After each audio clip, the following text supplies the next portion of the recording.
Assalamu alaikum wa rahmatullahi wa barakatuh.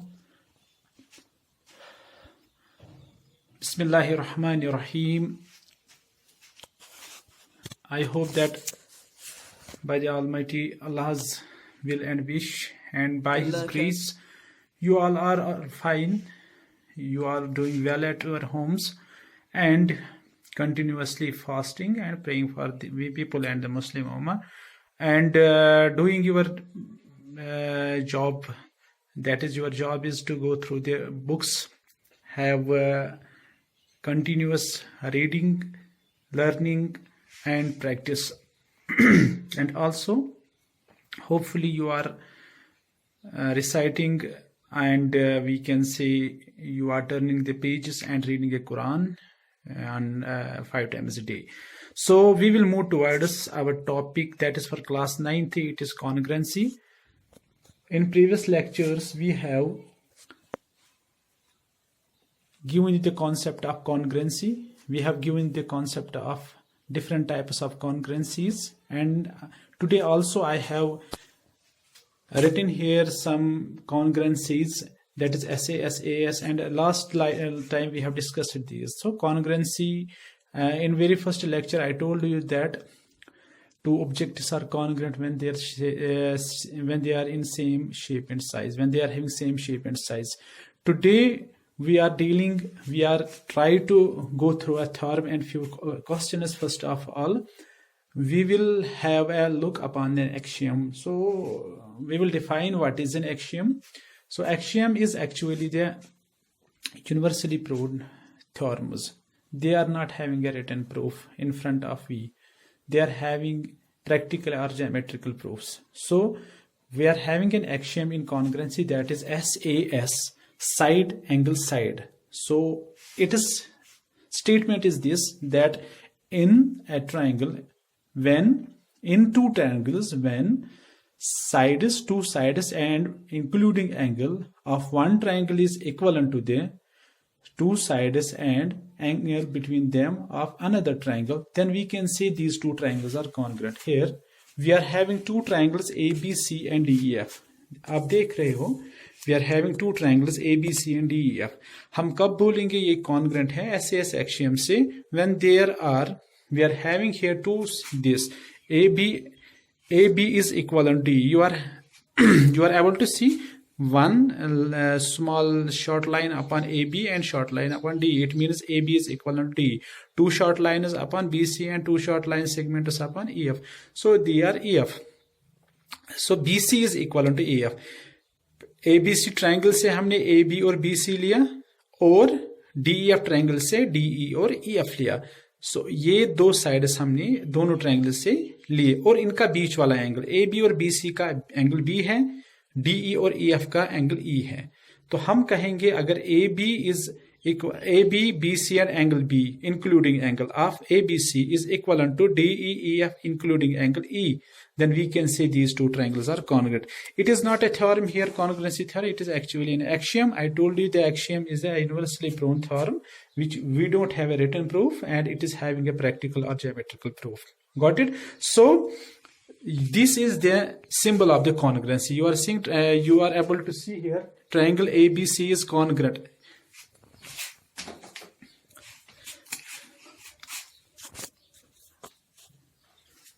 See, this is the symbol of congruency. This is the symbol of correspondence. ठीक, तो ये क्या है? जब आप दो ट्रायंगल्स को कॉन्ग्रुएंट करोगे, जब आपको दिखेगी दो ट्रायंगल्स कॉन्ग्रुएंट है, तो हम इस सिंबल से दिखाते हैं. और दिस इज कॉरेस्पॉन्डेंस. तो ये कॉरेस्पॉन्डेंस और कॉन्ग्रुएंसी हम एक ही में मर्ज करते हैं. कैसे? अभी आपने देखा A B is equal to D. देखिए A B is equal to D. Statement से ही पता चलना चाहिए. B C is equal to E F. B C last two alphabets equal to, हाँ, बीच वाला है angle B is equal to angle E. आप देखिए बी की पोजीशन कैसे दी है, बीच में, यहाँ पे बी. तो हम कह सकते हैं by SAS axiom these two triangles are congruent, and correspondence से ही पता चलेगा कि बाकी जो पार्ट्स होंगे, अगर इसके बाद ट्रायंगल्स कॉन्ग्रुएंट है तो इसके बाद जो बाकी पार्ट्स हैं वो भी इक्वल है ना, क्योंकि कॉन्ग्रुएंसी का मतलब यही है, दे आर ऑलमोस्ट इक्वल।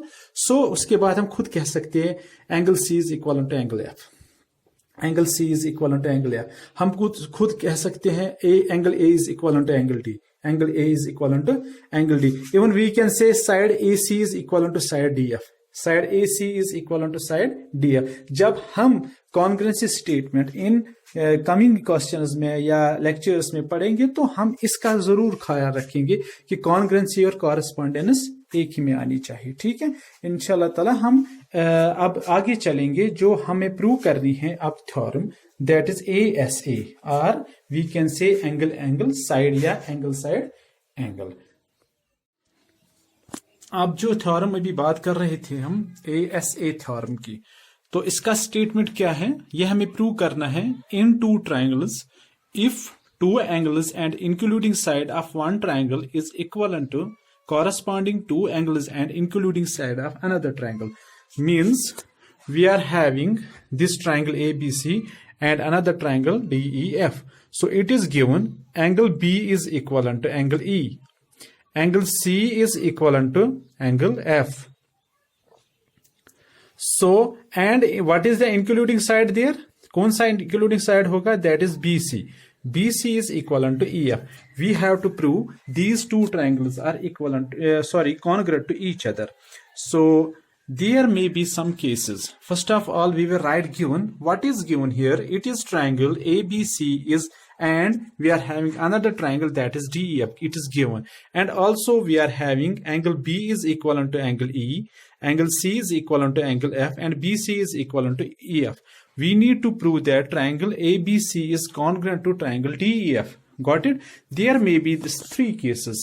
या AB जो होगा ये DE के बराबर होगा, ऐसी दो ट्रायंगल्स पॉसिबल होगी, या AB बड़ा होगा DE से या AB छोटा होगा DE से। ठीक है, पहला केस जो हम लेंगे वो लेंगे हम, चलो AB किसके बराबर होगा? DE के बराबर। ठीक, तो हम क्या काम करेंगे? Let AB is equal to DE. We have made a separate two triangles here, ABCE and DEF. It is given AB is equal to DE. So now in triangle ABCA and DEF, हम ये दो triangles अब लेंगे, ABC and DEF here.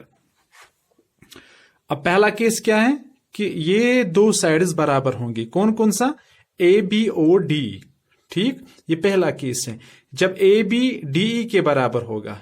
Given क्या है? Angle B already angle E के बराबर है, और BC it is also given, it is equal to EF. So simply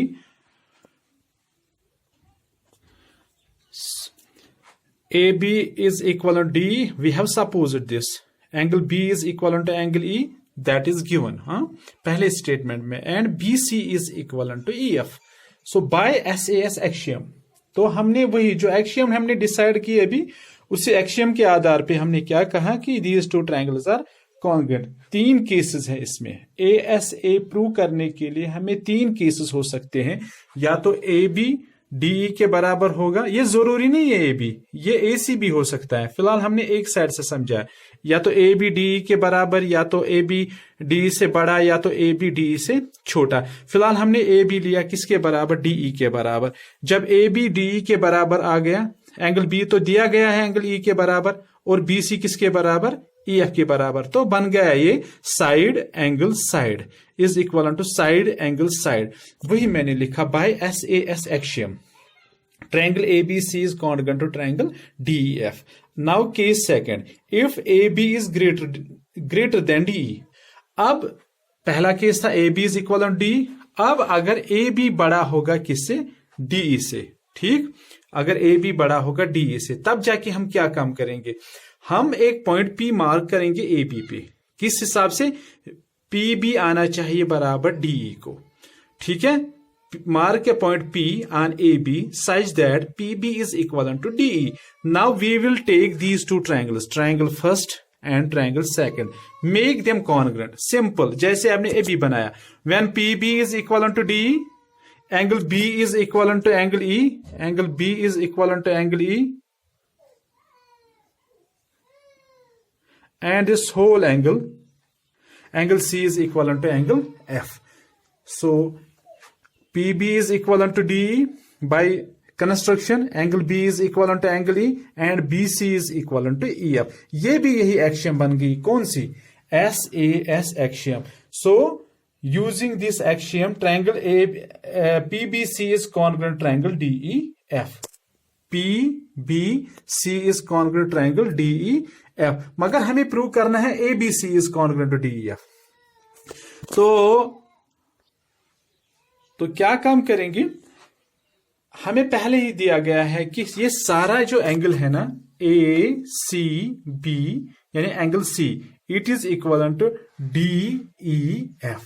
ठीक है, मगर यहां पे हम क्या लेते हैं? PCB is equivalent to DEF. तो ये कब पॉसिबल होगा? ये कोइंसिडेंस है, ये ना कंट्राडिक्शन है ना. तो PCB is equivalent to DEF. यहां से given है ACB is equivalent to DEF. It is only possible when this P point lies on A. They will coincident. They may be coincident pointers. So P lies on A. Therefore, when P lies on A, फिर आप बोल लीजिए PBC is congruent to DEF या ABC is congruent to DEF. So triangle ABC is congruent to triangle DEF. Now case third. This was second case. Now case third is when AB is less than. When AB is less than DF. वो आप खुद करोगे. उसमें आप क्या काम करोगे? इसमें आप एक्सटेंड करोगे. पॉइंट P यहां पे आ जाएगा. ठीक, इसी तरीके से आप वो दो ट्राइंगल्स कॉन्ग्रुएंट करोगे. फिर एंगल ACB वैसे ही सिंपली ऐसे ही है. ठीक है, this was the first theorem ASA. अब हम आएंगे एक्सरसाइज 7.1 की तरफ. उसमें पहला जो क्वेश्चन है that is question number first.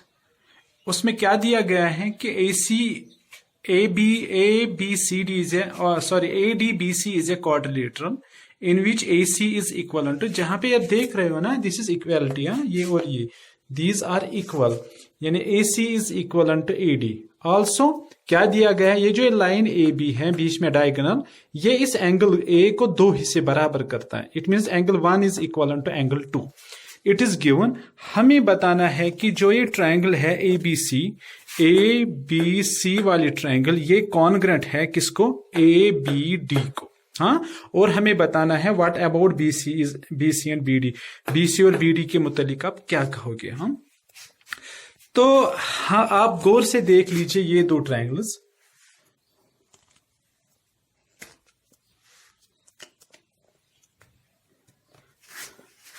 Triangle first and triangle second. इन दो ट्रायंगल्स को आप देख लीजिए. क्या सिमिलैरिटी है इन दो ट्रायंगल्स के बीच में? आप पहले ही देखोगे ये AC जो है ट्रायंगल फर्स्ट का, वो किसके बराबर है? AD को. ट्रायंगल सेकंड को. हाँ, जैसे हमने यहां पे लिखा है AC is equivalent to AD. It is given. ये हमें पहले ही दिया गया है. और दूसरा क्या है? Angle 1 is equivalent to angle 2. जैसे एंगल CAB है, आप ऐसे भी लिख सकते हो CAB is equivalent to BAD. Angle 1 is equivalent to angle 2. Angle CAB is equivalent to angle DAB. AB bisect से जैसे क्वेश्चन में दिया गया है. और AB is equal, ये जो बीच वाली है ना, आप रफ लीजिए और बाद में कीजिएगा भी आराम से. AB is equivalent to AB. ये दोनों का कॉमन साइड है. ठीक, इसीलिए मैंने लिखा है यहां पे इट इज कॉमन. सो अब इसका पहली ट्रायंगल का साइड एंगल साइड, ठीक है, दूसरी ट्रायंगल का साइड एंगल साइड. तो बन गई कौन सी axiom? Now it is SAS axiom. Therefore these two triangles are congruent. यही हमने प्रूव करना था बस. ठीक, और एक चीज एक्स्ट्रा पूछी गई थी, what about BC and BD. जब ये दो ट्रायंगल्स कॉन्ग्रुएंट होंगे, इट मींस कॉन्ग्रुएंसी का मतलब क्या है? दीज आर ऑलमोस्ट इक्वल है शेप साइज में. सो बाकी जो पार्ट्स होंगे, BC किसके बराबर होगा? BD. So I have written here by CPCT BC is equal to BD. ठीक है, अब हम एक क्वेश्चन करेंगे. अब हम आ जाएंगे क्वेश्चन नंबर 3 पे. क्वेश्चन नंबर 3 देख लीजिए क्या है. क्वेश्चन नंबर 3 कहता है, अगर हमारे पास एक लाइन है AB, ठीक है, इस पे दो बराबर परपेंडिकुलर्स डाले गए, यानी AD भी परपेंडिकुलर है, BC भी परपेंडिकुलर है and AD is equal to BC. It is given. हमें बताया गया है कि आप प्रूव कीजिए ये जो ये DC लाइन है ना, ये बाइसेक्ट कर रही है किसको, AB को, दो बराबर हिस्से, यानी OA is equal to OB. ये हमें प्रूव करना है. सो अब हम इसको भी दो ट्रायंगल्स में डिवाइड करेंगे. ठीक है, इन दो ट्रायंगल्स को हम कॉन्ग्रेंट करने की कोशिश करेंगे, तब जाके हमें ये जो इनका ये साइड है तीसरा, ये बाय CPCT बराबर आ जाएगा. तो गिवन है OAD and OBC, two triangle AD perpendicular AB, जैसे क्वेश्चन में दिया गया है. प्रूव क्या करना है, AO is equal to OB. It means we need to prove ये जो CD है ये बाइसेक्ट कर रहा है किसको, AB को. प्रूफ क्या देंगे, in triangle BOC and BOD, आप यही लेंगे BOC एंड AOD. गौर से देख लीजिए, एंगल 1 किसके बराबर है, एंगल 2. लाइन्स एंड एंगल्स में पढ़ा होगा आपने कि these are vertically opposite angles. When two lines are intersected, when two lines intersect at a point, so angles formed opposite to each other are called vertically opposite angles and they are equivalent to each other. Angle 1 is equivalent to angle 2. तो एक part इनका, और दूसरा हमें दिया गया है they are perpendicular. इसमें इसका मतलब है ये एंगल इस एंगल के बराबर है, हो गया. और एंगल सम प्रॉपर्टी से आपको पता चलेगा, when angle 1 is equal to angle 2, angle 3 is equal to angle 4. Same way angle 5 किसके बराबर होगा, एंगल 6 के बराबर, using angle sum property concept. So angle 1 is equal to angle 2, angle 3 is equal to angle 4, each 90 degree, जैसे मैंने यहां पे लिखा भी है. तो BC is equal to AD, और BC किसके बराबर है, AD. अब समझ लीजिए, एंगल 3 बीच वाला साइड एंगल 6, एंगल 4 बीच वाला साइड एंगल 5. तो कौन सी कॉन्ग्रुएंसी बनी, इसको आप ASA भी लिख सकते हो या AAS भी लिख सकते हो. तो ये दोनों ट्रायंगल्स क्या हो गई, कॉन्ग्रुएंट. जैसे हमने इस वाले क्वेश्चन में किया था, व्हेन ट्रायंगल्स आर कॉन्ग्रुएंट, फिर बाय CPCT, तो बाकी कॉरेस्पॉन्डिंग पार्ट्स भी बराबर होंगे. सिमिलरली यहां पे भी ऐसा ही है, when these two triangles are congruent, बाकी कॉरेस्पॉन्डिंग पार्ट्स भी, इस ट्रायंगल का AO किसके बराबर होगा, OB के बराबर. ठीक है, this was all about for today. इंशाल्लाह ताला we will in next lecture we will move ahead with some questions and the theorems. Till then take care, do practice and make notes of these questions. Inshallah ta'ala we will meet again soon, inshallah ta'ala. Wa akhiru da'wana alhamdulillahi rabbil alamin. Assalamu alaikum wa rahmatullahi wa barakatuh.